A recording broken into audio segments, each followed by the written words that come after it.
Hello students, 10th Max exercise 1.2ல second sum. இதுல ஒரு set ஏ set கொடுத்துருக்காங்க. அதோட ஒரு ரிலேஷன் ஆர் அந்த ரிலேஷன் வந்து எப்படி டிஃபைன் ஆயிருக்குதுன்னா square is of a number on A அப்படின்னு டிஃபைன் ஆயிருக்கு. என்ன கேட்டிருக்காங்கன்னா right R is a subset of A cross A. இந்த டிஃபைன் பண்ணியிருக்கிற ஆரை வந்து நம்ம ஏ கிராஸ் ஏவுக்கு சப்செட்டாக எழுதணும். இன்னொரு கொஸ்டின் வந்து also find the domain and the range of R. ஆருடைய டொமைனும் ரேஞ்சும் எழுதணும். இந்த சம் எப்படி போடலாம்னு பார்க்கலாம். இப்போ கொடுத்துருக்கிற செட்டு ஏவை நான் எழுதிட்டேன். ஃபர்ஸ்ட் இந்த ஏ கிராஸ் ஏ என்ன வருதுன்னு நம்ம எழுதிக்கலாம். ஏ செட் எழுதிக்கலாமா? கொடுத்துருக்கிற ஏ செட் எழுதிக்கலாம். கிராஸ் சிம்பிள் இருக்கா இடையில, சோ கிராஸ் மறுபடியும் ஏ செட் தான். அப்போ ஏ செட் வந்து 1, 2, 3, 4 அப் டு எக்ஸெட்ரா 45 வரைக்கும் இருக்கு. இப்போ இந்த ரெண்டு செட்டுக்கு இடையில கிராஸ் ப்ராடக்ட் இருக்கா? அப்ப கிராஸ் ப்ராடக்ட்ங்கிறது எப்படி எழுதுவோம்? ஃபர்ஸ்ட் செட்ல இருக்கிற ஒவ்வொரு எலிமெண்ட்டையும் எடுத்து செகண்ட் செட்ல இருக்கிற எலிமெண்ட்ஸோட பேர் பண்ணுவோம். இப்போ ஃபர்ஸ்ட் வந்து 1 எடுத்துட்டோம்னா அதைய ஒவ்வொரு செகண்ட் செட்ல இருக்கிற ஒவ்வொரு எலிமெண்ட்ஸோடய பேர் பண்ணணுமா? அப்ப பேர் பண்ணுங்க. இப்போ 1 எடுத்துட்டு பேர் பண்ணீங்கன்னா 1,1, 1,2, 1,3 இப்படியே எது வரைக்கும் வரும்? 1,45 வரைக்கும் வரும். நெக்ஸ்ட் செகண்ட் எலிமெண்ட் 2 எடுத்துட்டு அதே மாதிரி ஒவ்வொரு எலிமெண்டோடையும் பேர் பண்ணுங்க.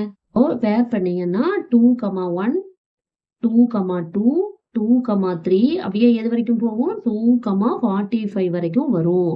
இதே மாதிரியே நம்ம நெக்ஸ்ட் 3, நெக்ஸ்ட் 4 அப்படியே எடுத்துட்டே வந்தோம்னா எது வரைக்கும் எடுக்கலாம்? லாஸ்ட் எலிமெண்ட் 45 இருக்கு. 45 எடுத்து பேர் பண்ண என்ன வரும்? 45,1, 45,2, 45,3 அப் டு எக்ஸெட்ரா 45,45 வரைக்கும் வரும். இதுதான் வந்து ஏ கிராஸ் ஏ. இப்போ நம்ம ஏ கிராஸ் ஏ எழுதிட்டோம். நெக்ஸ்ட் வந்து நம்ம ஆர் வந்து சப்செட்டா இருக்கிற மாதிரி எழுதணும். பாருங்க அது எப்படி எழுதலான்னு. ஆர் ஈக்குவல் டு இதுக்கு என்ன கண்டிஷன் கொடுத்துருக்காங்க? Square is of a number on A அப்படின்னு கொடுத்துருக்காங்க. ஆர்ல எழுத போற பேர்ஸ் வந்து ஏ கிராஸ் ஏவுக்கு சப்செட்டா இருக்கணும் அப்படின்னு சொல்லியிருக்காங்க. இது ஏ கிராஸ் ஏவா? இதுக்குள்ள இருக்கிற மாதிரி தான் எழுதணும் நம்ம பேர்ஸை. பாருங்க ஆர் எப்படி எழுதலான்னு. Square is of a number on ஏன்னு கொடுத்துருக்காங்களா? அப்ப ஃபர்ஸ்ட் ஏவில் இருக்கிற ஃபர்ஸ்ட் எலிமெண்ட் 1 எடுத்துக்கலாம். இதுக்கு ஸ்கொயர் பண்ணுங்க. 1 ஸ்கொயர் என்ன வரும்? 1 into 1 1 வரும்.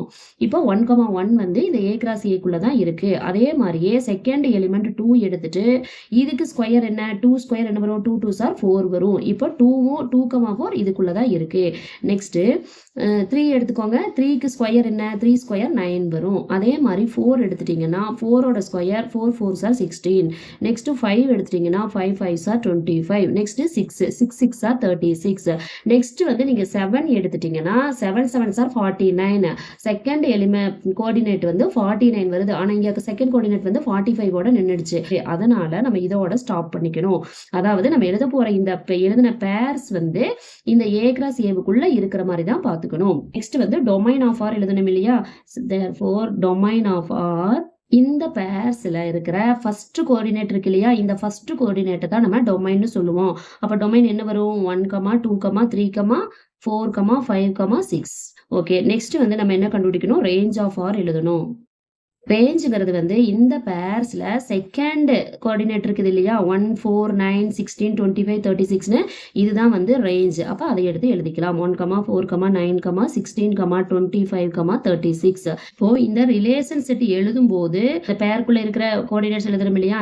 இந்த கோஆர்டினேட்ஸ் வந்து 45க்குள்ள ஃபர்ஸ்ட் கோஆர்டினேட் இருந்தாலும் சரி செகண்ட் கோஆர்டினேட்டா இருந்தாலும் 45க்குள்ள வர மாதிரி எழுதுங்க. அதனாலதான் இங்க நம்ம 36ஓட ஸ்டாப் பண்ணிட்டோம். இதுதான் இந்த சம்மோட ஆன்சர். இந்த வீடியோ உங்களுக்கு பிடிச்சிருந்ததுன்னா லைக் பண்ணுங்க, ஷேர் பண்ணுங்க, சப்ஸ்கிரைப் பண்ணுங்க. Thank you students.